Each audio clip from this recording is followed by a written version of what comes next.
Je vais donner la parole à Syria pour la dernière intervention.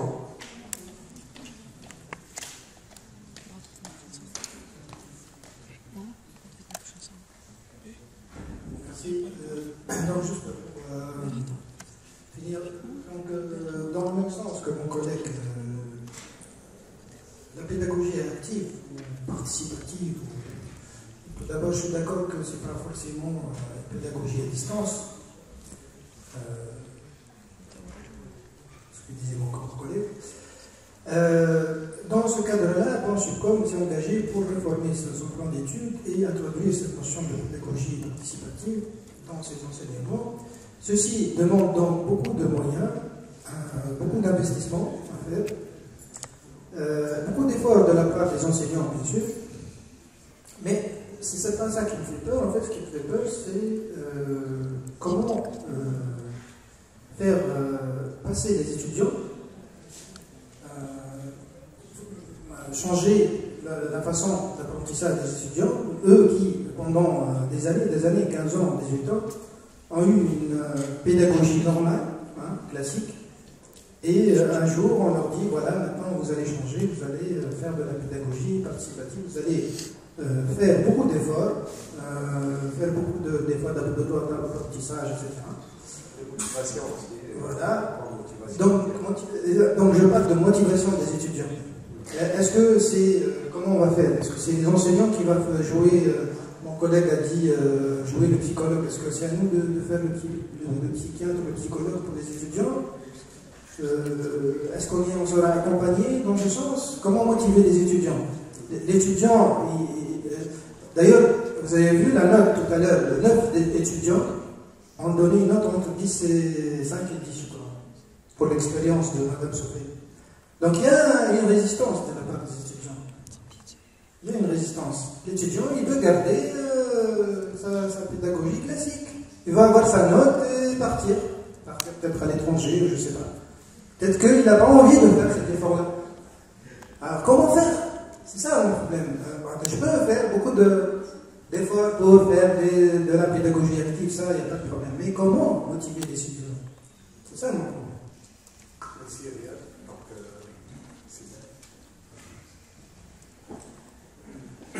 je veux rebondir sur deux petits aspects rapidement. Le premier, monsieur a parlé de l'historique des pédagogies, il n'y a pas de pédagogie active et de l'éducation. En fait, si on reprend en absolu, c'est peut-être vrai. Mais il ne faut pas oublier que jusqu'à maintenant, il y a une croyance que la connaissance est un contenu identifiable par soi-même. Et donc l'opération de l'apprentissage suffit, elle s'inspire dans l'opération émetteur-récepteur. C'est comme s'il y a quelqu'un qui détient le savoir, qui a un objet, qui a un contenu d'ailleurs, que je lance à un récepteur qui est l'étudiant.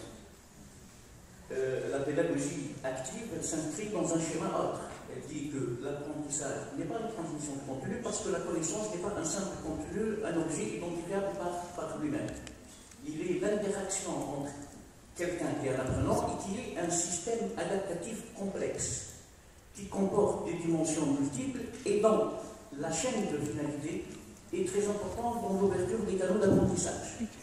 Et que la pédagogie active, elle est là aujourd'hui parce que nous maîtrisons les mécanismes pour permettre aux enseignants de pouvoir explorer et ouvrir ces canaux et provoquer des sensations agréables pour permettre justement à ce contenu de passer, sinon il ne passera pas malgré toutes les prétentions. C'est simple de l'écrire dans un article, mais quand on va passer à l'œuvre, c'est très complexe. Et donc la pédagogie active, c'est une pédagogie d'actualité, elle n'a pas toujours existé. L'intention existait, mais les instruments et les techniques n'existaient pas. Par rapport à la dernière remarque, remettre en place un projet, si j'ai à écrire un article, je peux tout écrire et je peux construire un monde parfait. Maintenant, quand on va l'implémenter, il ne faut pas s'attendre à un résultat immédiat. C'est un travail de longue haleine et qui va principalement toucher des croyances de système. Ça va toucher complètement, parce que une pédagogie active, ça replace l'étudiant au centre de tout, pas uniquement en classe, de toute la vie à l'institution. Ça va reconfigurer le rapport de force. ça va reconfigurer le rapport de force ministère-institution. Donc c'est pas que c'est quelque chose qui va appeler des résistances énormes et qu'il ne faut pas se suffire à une relation note. Étudiant, est-ce qu'il a bien appris, il n'a pas bien appris? C'est un projet qui doit se construire, se concevoir avec une composante très importante qui est l'accompagnement du changement et surtout un rôle de pilotage primordial des étudiants au niveau des projets d'introduction des nouvelles approches pédagogiques.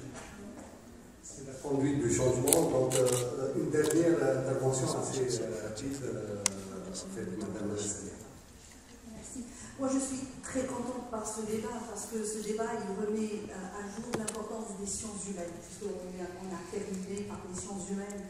Et c'est vrai qu'il y a l'anagnotique, et d'ailleurs, je fais le même métier que ma mère, l'anagnotique, donc je fais accoucher des idées, mais le même métier que mon père, le sculpteur, c'est ce que disait justement le philosophe. Et si on revient aux origines du mot éduquer, éducation, éduquer voulait dire à l'époque enlever tout ce qui est de trop, enlever tout ce qui est superflu.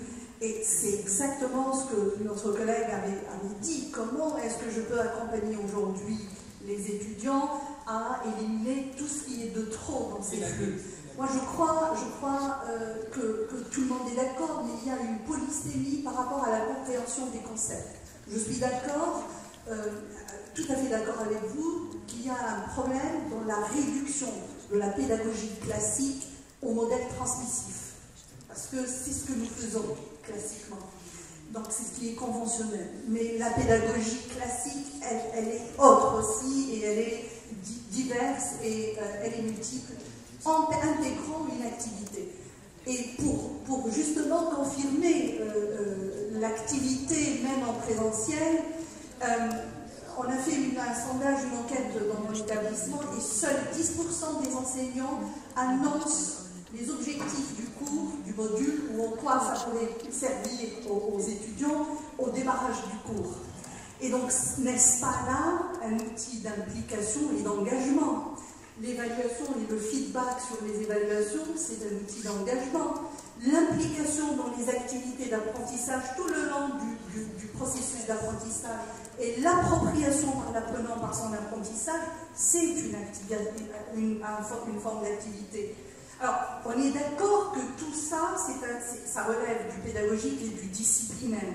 Aujourd'hui, il y a une diversité d'outils TIC qui pourraient venir justement nous aider à améliorer ou atteindre plus rapidement nos objectifs. Le débat à la crainte sur la disparition de l'école, et ça traite, c'est un débat sociologique du siècle dernier. Je vous invite, je réfère ici, non mais vous avez tout à fait raison, et tout le monde le dit, il y a un livre, Société sans école, et c'est tout le débat du formel et de l'informel. Dans la modélisation et la scénarisation, oui, il y a des modèles auxquels il faudra se référer, mais faites attention, il faut toujours contextualiser. Et d'ailleurs, Edgar Morin, et là aussi, c'est les sciences humaines, il nous dit, faites attention, trop modéliser, ça tue l'innovation. Et donc, moi, je crois que le conflit cognitif, justement, amorcé aujourd'hui, avec cette table ronde, ouvre aujourd'hui les possibilités de construire un projet de réforme de la formation d'ingénieurs à Chicago. Merci. On arrive à la fin de cette table ronde. Je remercie tous les participants, tous les experts ici présents avec nous, qui ont en fait participer à la réflexion sur la pédagogie, activement sur la pédagogie active. Donc, je vous remercie.